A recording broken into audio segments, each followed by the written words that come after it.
Hey guys, Mike Builds. Welcome back to another video. Today we're going to be testing and reviewing this DC House 12 volt, 100 amp hour lithium iron phosphate battery. If you guys have been watching my channel for a while, you'll know we've reviewed a ton of different batteries. We've kind of seen a pretty wide spread as far as quality, but all the batteries we've tested has tested good with capacity and output, don't have high current protection, and some of them don't low temperature cutoff. Today I decided to try out the DC House, and the reason I'm trying this battery out is because actually some of you guys suggested it. A lot of y'all were saying that y'all were using these, and also these appear very, very similar to the eco-worthy batteries. In fact, some of them look literally exactly the same except for the sticker. So I figured we could review this one, and then my plan is to buy the eco-worthy 100 amp hour battery, the same version as this, and also test that, and then we can take them both apart side by side when I have them both. But just for now, we're going to review this one. So this battery is rated at 100 amp hours, a 12.8 volt battery. As far as what you get in the box, you don't get as much as some of the other batteries I've seen. You don't really get a whole lot actually, but you do get the terminal bolts and just some other random stuff. But if you've had batteries before, you kind of be familiar with some of this. In fact, this looks almost exactly like what the eco-worthy stuff comes with. This battery is rated for 100 amps continuous discharge, 100 amps continuous charging. It weighs 23 pounds. 280 watt hours. Yeah, nothing really else to talk about. But yeah, that's it. I wonder if the DC House is supposed to be like a cheaper version of the eco-worthy, because I really do believe this is the same battery. They look exactly the same. And a lot of the batteries that eco-worthy carries, the DC House, you can also get in the same brand. But anyways, guys, so far the case looks really nice. It's got the top style carrying handles. It's a little bit smaller than like a standard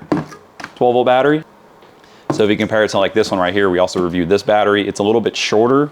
The width appears to be about the same, and the weight feels exactly the same, but this is a lot more compact. And I think what they're doing is, when I've opened a lot of these batteries, there's always a ton of foam on the sides. So I think they just kind of shrunk the footprint. Maybe they put a different cell holding design or mechanism. We're obviously going to see that because we're going to end up taking this battery apart. We're going to do a capacity test. We're going to do a max amp discharge test, and then we're also going to test the low temp cutoff. And as far as the charger I'm going to use this 12 volt lithium iron phosphate charger. It will stop charging at 14.6 volts and will charge at 6 amp. One more thing I've noticed on this card is they are marketing that this has an anti-swell fixture design, and what I noticed is on the eco-worthy batteries that we've tested so far and have taken apart, when we open the batteries up, they had a metal cage fixing the cells together, and they also had the same piece of paper inside the box. So I'm wondering if this is going to have that same design where it has a metal cage holding the batteries together, and that is by far my favorite way of mounting the cells versus tape or versus that plastic shipping strap looking stuff. So we're going to see, I guess, when we take it apart. All right, so here's what the sides of the battery looks like.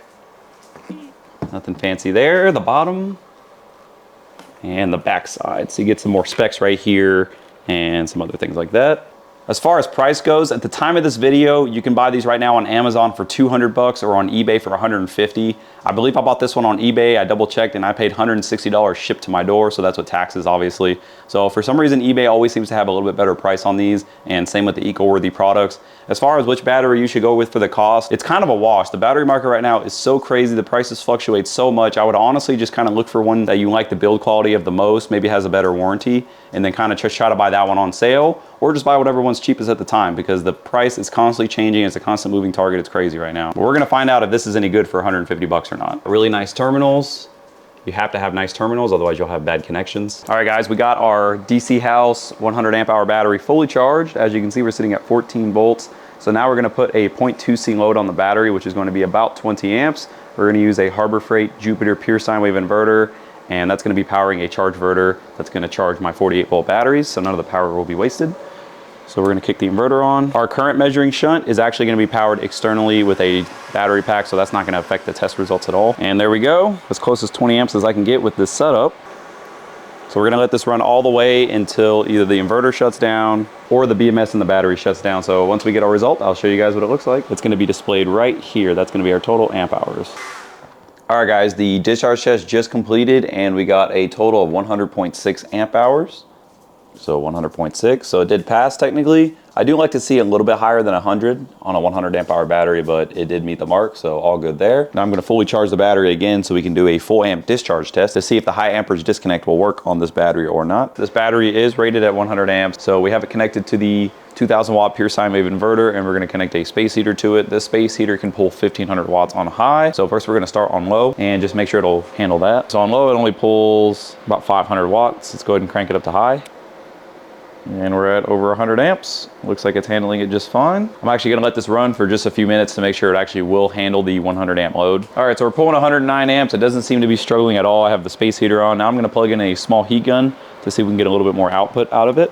All right, we're at 142 amps. The battery does not seem to be cutting off. All right, guys, I'm gonna let that run for a few minutes to see if the BMS's overcurrent protection will kick in or not.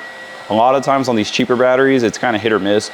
Most of the time, it does not seem to kick in. It doesn't look like the overcurrent protection works on this battery. It is kind of impressive that we're delivering 1700 watts of power out of this battery. So that is kind of cool to see that, but it does not look like it's gonna kick in. So I'm gonna call the test here. Now I'm gonna go ahead and open this thing up so we can take a look on the inside and look at the build quality of the cells, how they compress the cells, and what kind of BMS they're using.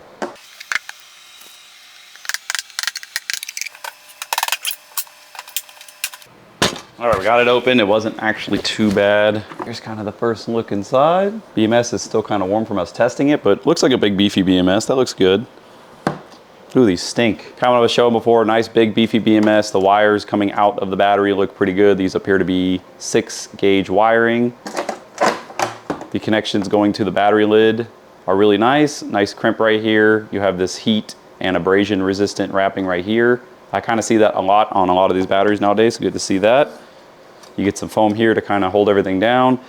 Just looking in from right here, you guys can see these bolts. I believe this thing has a metal frame that's compressing the cells just like the EcoWorthy battery does. And it does make sense because this looks a lot like the EcoWorthy battery. I believe they're made in the same factory, the DC House and the EcoWorthy. I'm gonna try to get this whole assembly out to give you guys a better look. Real quick, the wires coming out of the BMS, you have 2 8-gauge wires going to this one and you have 1 6-gauge wire going to that positive terminal. Okay, I think this is like double-sided tape down.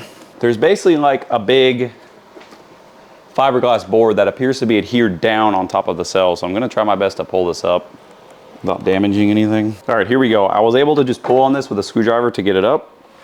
It has a big adhesive foam pad here holding it to the cells. The BMS right here is actually glued down to this fiberglass board. This stuff's pretty thick. I can't see a name brand on it. Actually, I do on the other side if I can get this off. Let's see. Just don't want to destroy it. Oh my God, I don't know what glue this is, but it's really strong. All right, guys, after trying for about 20 minutes to get this battery apart, unfortunately, I think this is the deepest I'm gonna be able to go on this battery because they did such a good job of securing the actual battery superstructure into the case with glue and tape and that double-sided tape foam stuff that I'm just not able to get it out without totally destroying the case, and I don't want to do that. What I can tell you is the batteries are being compressed with a metal frame, so we have seen that before on the EcoWorthy battery and as well as one of the other cheaper batteries we reviewed. It's always good to see a mechanical type of bonding to hold the cells together. The cells are spot welded. Let me see if I can get a light. Kind of hard to see in there, but they're just spot welded just like all the other cells, laser spot welded. All the other batteries we've taken apart. As far as the brand name of the cells, really hard to say, but I have yet to take apart a cheaper battery that had like an EV brand name cell that I could find at least. So kind of hard to say on what brand they're using. The BMS has some branding on the bottom, kind of between there on that metal, back of the metal heatsink. It appears to be a JBD BMS, and that's actually a pretty good BMS, so I don't really have any complaints there. The temperature sensor is kind of just hanging out right here. I believe this is the temperature sensor, or this is a thermal fuse, one of the two. Actually, I believe this is a thermal fuse because it says 70 degrees Celsius on it. So that might be like some sort of thermal cutoff. I'm not seeing a temperature sensor. All right, guys, apologies. I had to switch cameras real quick. So I did go ahead and check the listing for this battery, and it does advertise that it's having low temp cutoff.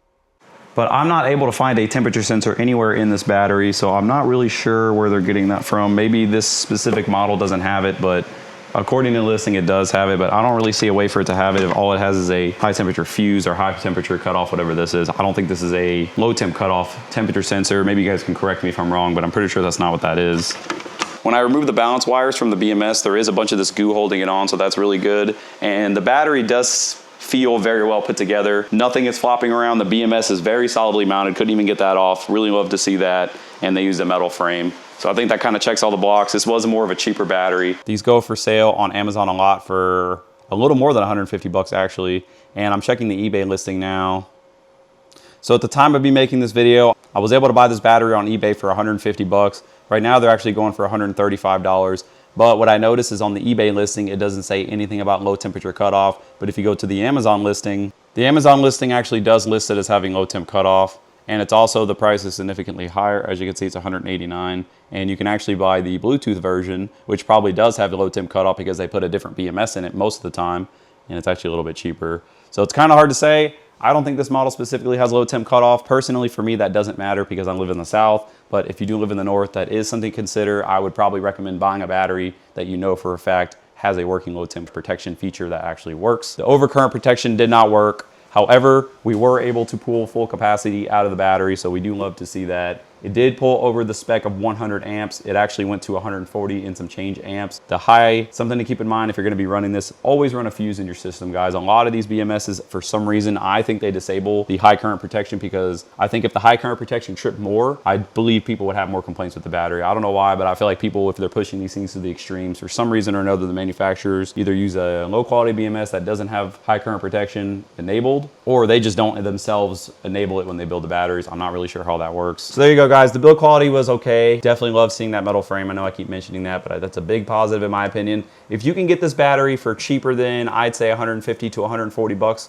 if you get it cheaper than that, I do believe you're getting a really good deal. But if you're gonna pay more than that, I would recommend you getting something with low temperature discharge protection that actually works, and a high current discharge that actually works. But if none of that really matters to you, I do think this is a good value. I do at some point want to pick up the eco-worthy version of this battery, because they have one that looks literally exactly like this, except it says eco-worthy, and I'd be curious to see how much different, if at all, it is compared to the DC house, because maybe some of you guys have noticed, but the DC house stuff and the eco-worthy stuff literally looks exactly the same, and they have a lot of the same products. So kind of interesting. Only time will tell how good this battery actually holds up. I will continue to mess with it and test it, and I'm gonna write a date on here. That way in another year, we can do another discharge test and recheck on the capacity to see if it's lost any. But that's all I really have for you guys today. If you guys are using these on your system, let me know what you guys think about them. I've seen them quite a bit on YouTube, and I see them all the time for sale on Amazon and eBay. I enjoy making the battery reviews. I know I've been making a bunch of battery review videos lately, so we actually just crossed over 8,000 subscribers. Thank you guys so much for that as well. Who knows where this channel is gonna go. But anyways, thanks guys. See you later.